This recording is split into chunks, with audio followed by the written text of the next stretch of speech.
ప్రియులారా, మన ప్రభు అయిన యేసుక్రీస్తు నామంలో మీకు శుభోదయం.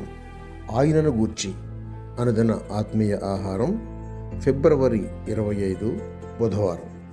నేటి మన ధ్యాన లేఖనం రాజులు మొదటి గ్రంథం 6వ అధ్యాయం 1వ వచనం.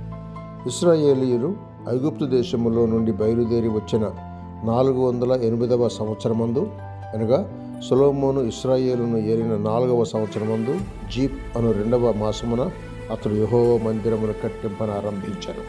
వ్యాఖ్యాన అంశం: మొదటి దేవాలయపు కలప, 5వ భాగం చందనము, క్రీస్తు మరణం. వ్యాఖ్యాన అంశం: మొదటి దేవాలయపు కలప, 5వ భాగం చందనము, క్రీస్తు మరణం. వ్యాఖ్యానం: శేబదేశపురాన్ని యెహోవా నామమును గూర్చియు సొలొమోనుకు కలిగిన కీర్తిని గూర్చి విని ఆమె గొప్ప పరివారంతో గంధవర్గమును, విస్తారమైన బంగారమును, రత్నములను యెరూషలేమునకు తీసుకువచ్చాను. మొదటి రాజులు 10:1-2 వచనాలు చూడండి. ఇందులో గంధవర్గమును గూర్చిన ప్రస్తావన చూచినప్పుడు యెహోవా దేవుడు ఎలా ఆజ్ఞాపించాడు మోషేకు: నీవు పరిమళ ద్రవ్యములను, అనగా అచ్చ జటామాంసి, గోపీచందనము, గంధపు చెక్క అను ఈ పరిమళ ద్రవ్యములను తీసుకొని వాటితో ధూప ద్రవ్యమును వేయవలను. అది స్వచ్ఛమైనదియు పరిశుద్ధమైనదియునైన సుగంధ ధూప సంభారము. నిర్గమకాండం 30వ అధ్యాయం 34-35 వచనాలు చూడండి.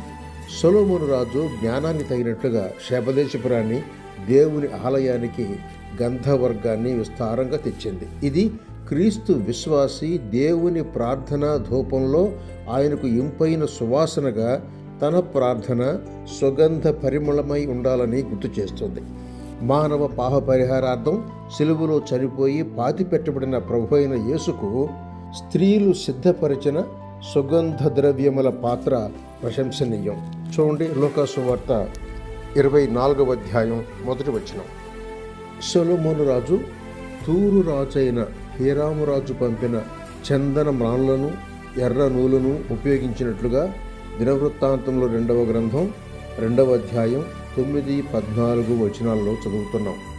చందనపు మ్రాణులను దేవాలయానికి ఎక్కే మెట్లుగా చేసినందున అది క్రీస్తు శిలువకు సంకేతంగా ఉంది. ఆ శిలువ ద్వారానే మనకు దేవాలయంలోనికి ప్రవేశం కలుగుతోంది. సశేషం శుభములతో వందనాలు.